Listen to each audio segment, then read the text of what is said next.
This is my real story and I want you to hear it because it changed everything I thought I knew about trust and friendship. My name is Chloe Bennett.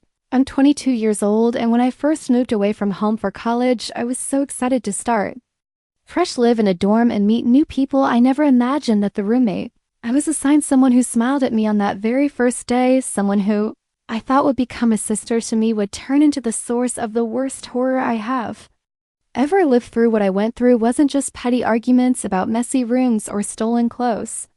It was darker, far more terrifying, and it nearly destroyed me. Please listen carefully because every moment of this story leads to a shocking truth that still makes me shiver when I think about it. And before we begin, don't forget to subscribe, like, and share this channel so you never miss stories like this. This story is written and edited by Dark Lifeside Diaries. When I first packed my suitcases and hugged my parents goodbye, I felt like my whole life was about to begin a brand new chapter filled with independence, new friends, and freedom. And as I walked across the campus of my new college with the late summer sun beating down on my shoulders, my heart was pounding with excitement and a little fear because even though I had dreamed of this moment for years, I also knew that leaving the comfort of home meant stepping into the unknown, and that unknown became terrifying. The moment I met my new roommate, my name is Chloe Bennett. I'm 22 years old, and I want to share my story because what happened to me changed the way I look at people forever, and to this day, I can't sleep without checking my locks twice, sometimes 3 times before I close my eyes, because I learned the hard way that sometimes evil doesn't wear a mask. Sometimes it smiles at you from across the room and asks if you want to share a pizza. Her name was Marissa, and when I first saw her standing in the doorway of our tiny dorm room with her sleek black hair falling over one shoulder and a grin that felt a little too wide, I didn't think much of it. I was too busy worrying about my own nerves, but from the first moment we shook hands, something about her eyes gave me chills, as though behind all that warmth there was something watching, calculating, waiting. Though I shoved that thought away and told myself I was just being paranoid. At first, everything seemed fine. She helped me unpack, laughed when I struggled with my overstuffed suitcase, and even insisted on giving me the top drawer of the dresser because she said, "You're new here, you deserve it." I thought I had lucked out with the perfect roommate. Someone generous, kind, and maybe even a new best friend, but the little things started almost immediately, the tiny cracks in our behavior that I ignored because I didn't want to seem judgmental, like how she never slept much wandering the halls at 3 in the morning, or how she'd watch me when she thought I wasn't looking, her eyes fixed on me in a way that felt less like curiosity and more like hunger, or the way she always wanted to know where I was going, who I was with, what I was doing, asking questions that seemed caring but carried an edge of control. Still, I told myself everyone has quirks. Maybe she was just socially awkward, and I laughed it off whenever she made dark jokes about how you never really know someone until you live with them. But then things started going missing. At first, just small stuff, a lip gloss, a pair of earrings, nothing worth accusing anyone over, but soon it was my journal, the one I'd kept since high school, full of secrets, fears, and things I never told anyone. When I asked if she had seen it, she just tilted her head and smiled, saying maybe I misplaced it, but something in her tone told me she knew exactly where it was. That night when I couldn't sleep, I heard the faintest sound of pages turning, and when I peeked through the small crack of her desk lamp, I saw my own handwriting illuminated in her hands. Marissa, flipping through my private thoughts like they were her property, and when our eyes met, she didn't even look guilty. She just smiled and whispered, "Don't worry, Chloe, your secrets are safe with me." My stomach twisted, but I said nothing because I was scared of what would happen if I confronted her. Over the next week, she grew more possessive, more unsettling, showing up everywhere I went, even when I hadn't told her my plans, like she had a sixth sense. Or maybe she was following me, though. Every time I questioned it, she'd laugh and say, "Why don't you like having a friend who's always there for you?" I tried to pull away, spending more time in the library, making excuses to study late, but she always found me, sometimes sitting at a nearby table without saying a word, just staring until I couldn't concentrate anymore. Then the dreams started, nightmares where I'd wake up gasping, convinced someone was standing over me, and once when I opened my eyes, I swore I saw her silhouette just inches from my bed. Though when I blinked, she was back at her desk pretending to be writing. One night when the wind howled outside and the rain beat against the window, I woke to find her standing at the mirror, muttering something under her breath, her hands moving in strange patterns as if tracing symbols in the air. I froze, my throat dry, watching her reflection in the dark glass, and though I couldn't make out the words, I knew they weren't normal. They carried a rhythm like a chant. The next morning she acted like nothing happened, offering me coffee with that same wide smile, but her eyes flickered with something that made my skin crawl. That was the first time. I truly believed something was wrong with her, something more than just controlling or creepy, something dangerous. I tried telling my Ori, hinting that. I felt uncomfortable, but Marissa was always one step ahead, charming, laughing, making it look like I was overreacting. Everyone loved her, no one saw what I saw, and that isolation made me feel trapped in my own room like a prisoner under her watchful gaze. But the worst was yet to come, because one night as I tried to fall asleep with headphones in, I woke to a cold hand brushing against my cheek. And when my eyes flew open, she was there kneeling beside my bed, whispering, "I just wanted to see if you were dreaming about me." I shoved her away, heart hammering, demanding to know what she was doing, but she only giggled and crawled back into her own bed like nothing happened. From that moment, I knew I wasn't safe, but I didn't realize just how deep her obsession went until the night I found something hidden under her mattress, a small box filled with my things. Hair ties, pens, even a pair of socks I thought I lost, all arranged neatly like trophies, and at the very bottom a photo of me sleeping, my mouth slightly open, my hair spread across the pillow, a photo I never knew she had taken. My blood ran cold, and I knew this wasn't just about friendship anymore. This was something darker, something I couldn't escape, because we shared a room, a life, a space where there was no lock to keep me safe. That night when she returned and saw the box in my hands, she didn't even look embarrassed. She just smiled, tilted her head, and said softly, "Now you know how much I care about you, Chloe." And that was the moment I realized I was living with someone who didn't just want to be my roommate. She wanted to own me. After discovering that hidden box of my belongings under Marissa's mattress, I couldn't think straight. My mind was spiraling with fear and disgust, yet I forced myself to put everything back the way I found it, because I knew that if she realized I had uncovered her secret, things could turn far more dangerous than they already felt. And for the next few days, I walked on eggshells, pretending to laugh at her jokes, pretending to study side by side with her at the library, pretending to be comfortable. When every nerve in my body screamed at me to run, I thought maybe if I acted normal, I'd buy myself time to figure out what to do. But Marissa's behavior was shifting too, becoming more intense, more suffocating, as if she sensed my unease and was tightening her grip to make sure I couldn't slip away. She started controlling little aspects of my daily routine, like making comments when I left the room. "You're wearing that? You know, I like you better in blue," or insisting she come along whenever I met someone new, glaring daggers at any classmate who dared speak to me for too long. At first, my new friends laughed it off, thinking she was just a clingy roommate, but soon they started pulling away, probably unnerved by how she inserted herself into every interaction, which left me even more isolated, right where she wanted me. But the breaking point came one night when I returned from a late night study session and found my bed stripped, my blanket and pillow missing. And when I asked her about it, she smiled with that eerie calmness and said, "I just thought it'd be easier if we shared mine." My blood ran cold, and though I forced a laugh and said, "No, thanks, I'll grab some spares from the closet inside," I was panicking, realizing that she wasn't even trying to hide her obsession anymore. That night, I couldn't sleep, so I sat in the lounge downstairs until sunrise, just to avoid being in the same room as her. And when I crept back up, I found her bed perfectly made, but the faint outline of her body pressed into the sheets told me she'd been lying there awake all night waiting. The more I tried to avoid her, the more aggressive she became, and one evening when I locked myself in the bathroom for a long shower, I returned to find my desk drawer pulled open and my phone missing. When I confronted her, she held it out in her hand and said, "I just wanted to make sure no one was saying bad things about you," as if invading my privacy was some kind of kindness. I wanted to scream, but I bit my tongue, terrified of what might happen if I pushed her too far. The real terror began when I realized that she wasn't just watching me, she was preparing something sinister. I started noticing strange scratches etched into the wood of our dresser, symbols I didn't recognize, and once I found a dead bird outside our windowsill, its wings splayed wide with a scrap of paper pinned to its chest that read, "I'll protect you forever." I didn't need to ask who left it there. The handwriting was hers. At this point, I tried to talk to Bayeri again, but Marissa always seemed to know when I was going to report her, always appearing suddenly, sliding into the room with a smile that never reached her eyes, making me sound paranoid when I stammered out complaints. "She's just tired. Midterms are stressing her out," she'd explain with a charming laugh, and everyone bought it, but I knew in my gut that I was in danger. Though I didn't yet realize just how far she was willing to go. One Friday night, I tried sneaking away to a party with some classmates, thinking maybe I could reclaim some normalcy, and for a few hours I did, laughing, dancing, feeling like myself. again until I glanced toward the doorway and saw her standing there watching me from the shadows with an expression so cold it made my skin crawl.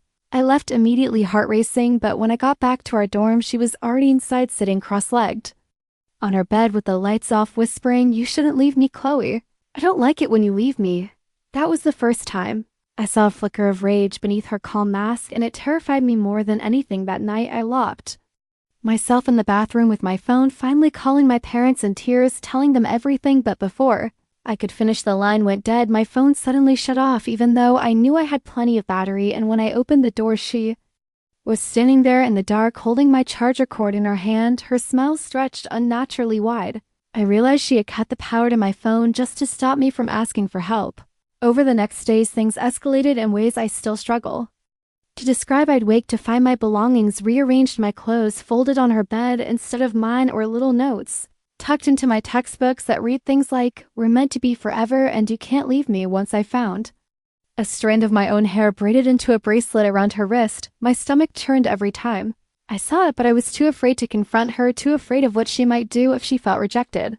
Then came the night that everything changed, the night that proved she wasn't just obsessive, she was dangerous. I woke to the sound of chanting again, the same low murmur I'd heard weeks ago, and when I peeked through the dark, I saw her sitting on the floor surrounded by candles, her hands coated in something dark and sticky that I realized with horror was blood, though I didn't know from where my breath caught in my throat. As I watched her draw strange symbols across the floorboards, whispering my name between verses like she was binding me in some ritual I couldn't understand. My body froze, every instinct screaming to run, but before I could move, her head snapped up, her eyes meeting mine with an intensity that felt inhuman, and she whispered, "You'll never get away from me, Chloe. I've already made sure of that."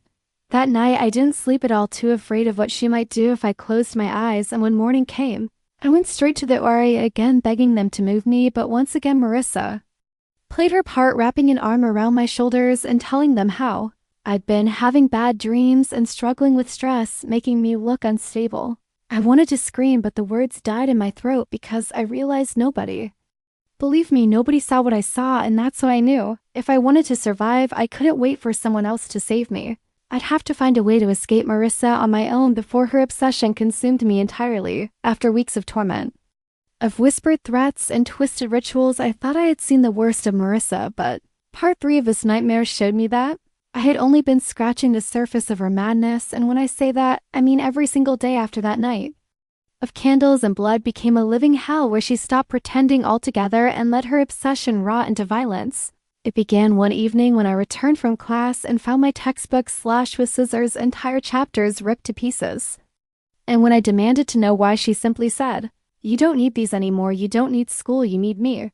Her voice calm, but her hands shaking as if barely containing the storm inside her. That night, when I tried to sleep, I felt the unmistakable pressure of someone standing over me, and when I opened my eyes, she was right there, inches from my face, watching me breathe, and I screamed, but she clamped her hand over my mouth and whispered, "Don't wake anyone, Chloe. You'll make them think you're crazy." I shoved her off and locked myself in the bathroom until sunrise, sobbing silently, and when I emerged, she was sitting at the kitchen table, sipping coffee as if nothing had happened, her smile so casual. It made me wonder if I was losing my grip on reality, but I wasn't. I knew she was escalating, and I began to fear that her obsession wasn't just about keeping me close, but about controlling every breath I took, and if I resisted, she would break me until I gave in. The next incident came 3 nights later when I noticed my journal missing the one place I poured my real thoughts, and when I confronted her, she held it up in front of me and began reading my words, aloud, mocking my fears, laughing at the entries where I admitted I was scared of her, then tearing out the pages and pressing them against her chest as if they were love letters. "See?" she whispered, "You're already mine." That was when I snapped and tried to run to the RS office again, but before I could reach the door, she yanked me back by my hair so hard I collapsed onto the floor, my scalp burning, and she crouched over me, her voice dropping into something low and guttural. "You don't leave me, Chloe. Ever." Her eyes in that moment weren't human, they were wild, glassy, and I swear I saw something flicker inside them, something that made me think her rituals had worked, that she had truly bound herself to me with something darker than obsession.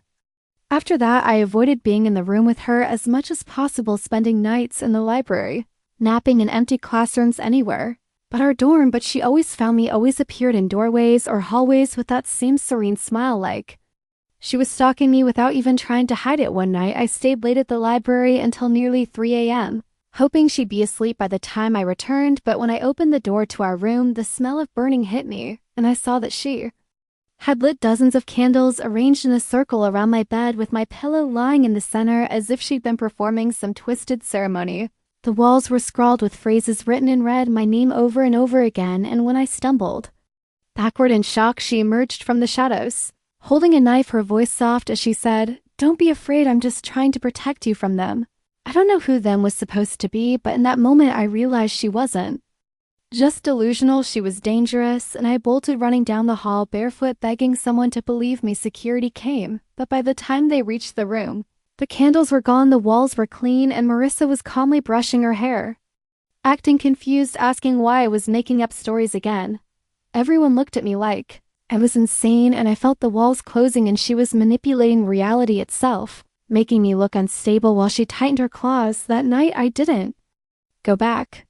I slept on a bench outside until dawn, shivering, humiliated, but alive. I thought maybe the worst had passed, but I was wrong. She was only getting started. The next morning, my clothes were gone, every drawer empty, every hanger bare, and when I confronted her, she smirked and said, "I donated them. You don't need to dress for anyone else anymore. You only need me." I wanted to punch her, to scream, but instead I ran, and when I came back hours later, I found my clothes neatly folded. But every shirt and pair of jeans had my name carved into the fabric with a knife, like she had branded me. It was then I realized escape wasn't just about moving rooms or transferring schools. She wouldn't let me leave, not unless I took drastic measures. That evening I packed a bag and tried to sneak out, hoping I could stay with a friend off campus, but as I reached the door, I felt her cold hand grab my nails, digging into my skin, and she whispered with venom, "If you leave me again, Chloe, I swear I'll make sure you never leave at all." I yanked free and ran, but the look in her eyes followed me, haunting me, because I knew she meant it. For days I stayed away, crashing wherever I could, but one night I had no choice but to return for a paper due the next morning, and when I walked in, the room was pitch black, silent, and my bed looked untouched until I realized she was lying under the covers waiting for me. I froze, and then she sat up slowly, her face illuminated by the streetlight outside, and said, "You can't fight me anymore. You're already mine." That was when she lunged faster than I expected, knocking me onto the floor, the knife flashing in her hand, and I fought, screaming, clawing, trying to break free as she pressed the blade near my throat, her eyes wide with manic devotion. "If you won't stay with me," she hissed, "then I'll make sure no one else can ever have you." Somehow adrenaline took over, and I shoved her back, the knife skittering across the floor, and I bolted out the door, slamming it behind me, heart hammering in my chest. But even as I stumbled down the hallway, I heard her laughing, a sound that followed me, echoing off the walls, and in that moment I knew this wasn't over, not even close. I thought the knife incident would be the breaking point, that the university would finally believe me, that I could finally breathe, but instead it was swept under the rug like every other red flag before it, because Marissa was clever, she was manipulative, and she painted me as unstable so perfectly that even the Raya started watching me with suspicion, asking if I was adjusting okay. Well, Marissa sat beside me with her soft smile and reassuring hand on my shoulder like the perfect roommate, but behind closed doors, her mask was gone and the monster inside her was clawing free. I stopped sleeping, terrified she would slit my throat in the dark, and one night when I did drift off, I woke choking, the taste of smoke in my mouth, and when I opened my eyes, the entire room was filled with black, acrid haze, flames licking up the curtains, and Marissa standing calmly in the corner, whispering, "Now we can finally be reborn together."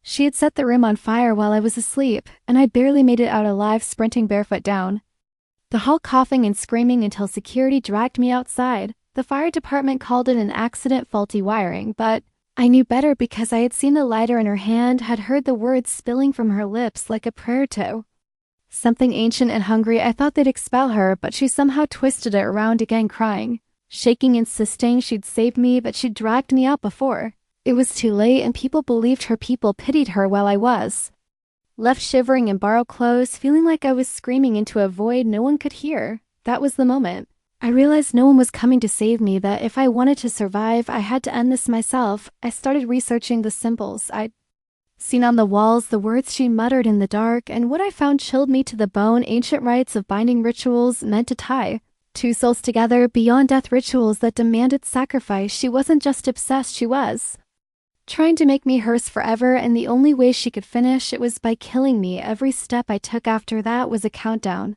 Every breath felt like the last one before she'd finally strike, and then one night the nightmare climaxed. I returned to what was left of our dorm room to grab some belongings, and when I opened the door, the air felt heavier, thick with the stench of blood and melted wax. Dozens of candles burned on every surface, casting grotesque shadows on the walls, and in the center of the room, Marissa knelt in a circle drawn in crimson, her hands slick, her eyes glazed over as she whispered my name again and again. On the floor in front of her was a dead bird, its feathers matted with blood, its body still twitching as though some part of it clung to life, and I realized she'd started the final ritual that she was preparing for me. When she saw me, her face lit up with twisted joy, and she rose slowly, knife gleaming in her hand. "You came," she whispered. "Now we can finish it." I backed away, my heart pounding so violently I thought it would burst, but she moved toward me with inhuman speed, her voice rising into a chant that made the walls tremble, the candles flicker, the shadows crawl. I grabbed the first thing I could, a broken piece of chair leg, and when she lunged, I swung with everything. I had the wood cracking against her shoulder, but she didn't fall, didn't even flinch, just laughed, a guttural sound that didn't belong to her alone. "You can't fight it, Chloe," she hissed. "We're bound now, the blood has chosen." She slashed at me, the knife grazing my arm, hot pain erupting, but adrenaline drowned it out, and I shoved her back into the circle she had drawn, her body colliding with the candle's wax, spilling flames licking up the floor. She shrieked, not in pain, but in fury, screaming words I couldn't understand as the shadows thickened, twisting into shapes that weren't human, shapes that reached for me with claw-like fingers. The air turned ice cold, and I realized the ritual wasn't just about her and me. It was opening something, calling something through. I staggered toward the door, but before I could reach it, she hurled herself at me, knife raised high, her face wild, her voice shrieking, "If I can't have you in this life, I'll bind you in the next."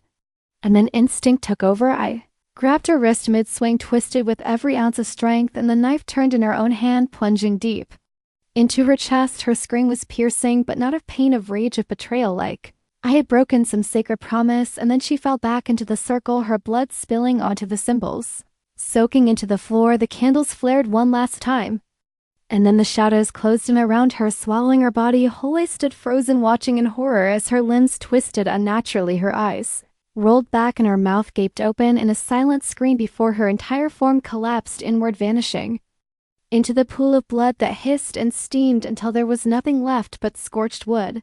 The room was silent, the air suddenly lighter, and for a moment I thought it was over, that I was free, but then I heard it, faint but unmistakable. Her voice whispering my name from somewhere deep inside the walls. "Chloe," soft sing-song like a promise. I ran from that room, never looking back, transferred schools the next day, cut ties with anyone who knew me there, but no matter how far I go, I still feel her in the mirror. Sometimes I catch a glimpse of her face behind mine at night. I hear footsteps in my empty apartment, the floorboards creaking as though someone is standing just outside my bedroom door, and when I close my eyes, feel her breath on my neck, her cold hand brushing mine. Marissa may be gone, but the ritual worked. She bound herself to me after all, and now she will never ever let me go. Asterisk. Thank you so much for watching my video. If you liked it, don't forget to like, share, and subscribe for more terrifying real-life stories. Your support means everything and keeps me going. See you in the next story if you dare.